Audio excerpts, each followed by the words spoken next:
নাটকের ক্ষেত্রে আমি একটু বেশ হতাশ, কারণ আসলে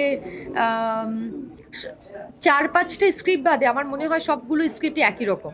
মানে আমি যখন 100-200 নাটক করে ফেললাম, তখন আমার মনে হচ্ছে 50টা নাটকই সেম।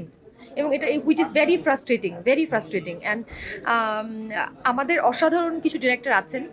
আমার মনে হয় তারাও যদি আরও একটু মানে আরও ভাবেন, আরও সব আর্টিস্টদের নিয়ে এবং আরও অনেক চরিত্র নিয়ে, তাহলে মনে হয় আমাদের এই হতাশা কেটে যাবে। ওয়েব সিরিজে শুরু করেছিলেন, ওয়েব সিরিজের এখন কি অবস্থা আপনার আম, এবং সিনেমার দিকে ঝোঁকার কোনো সিনেমা আসলে বড় সিনেমা ইজ পরিসর? সামথিং কি আমার মনে হয় আসলে এটার জন্য অনেক প্রিপারেশনস দরকার। এটা আসলে একদিনের প্রিপারেশন না যে আমি আমি আমি সিনেমাটাতে এভাবে আসতেও চাচ্ছি না। আমি চাই সিনেমা হলে যাতে ওই রকমভাবেই হয় এবং মানুষজন একটা রিভলিউশনারি কিছু দেখুক আমার কাছ থেকে। নাটকে তো অনেক দেখেই ফেলেছে, সো আর ওয়েব একটু সিরিজ প্ল্যান করে ওয়েব সিরিজ তো করছি। ওয়েব করছি, সামনে আসবে। আমি তো আমার আমার সোশ্যাল মিডিয়া হ্যান্ডেল যারা দেখেন তারা রেগুলার আপডেট পাবেন।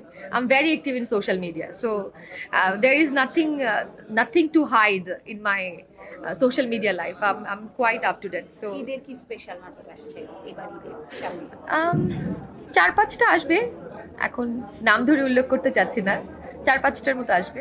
বললাম যেহেতু আমি একটু কমিয়ে দিয়েছি করা একটু কম্পারেটিভলি, কারণ বললাম যে অনেক নাটক করে ফেলেছি। তো যখন আপনি 100-150 করে ফেলবেন 3 বছরের মধ্যে, তখন আসলে নতুনত্বে বা আসলে কোয়ালিটির দিকে দেখাটা মানে টাইম দেওয়াটা কঠিন হয়ে যায় বা মনোযোগ দেওয়াটা কঠিন হয়ে যায়। তো দ্যাটস ওয়াই আসলে যেটা আমি প্রথম আমি আমি যদি আমার তো 3 বছরের ক্যারিয়ার, একদমই ছোট। আমি যদি তখনই বুঝতাম যে এত কাজ করা আমার ঠিক হচ্ছে না, আমি আসলে আগেই কমাই দিতাম। এখন আমি আসলে বুঝতে পারছি না, this is not the proper way to work.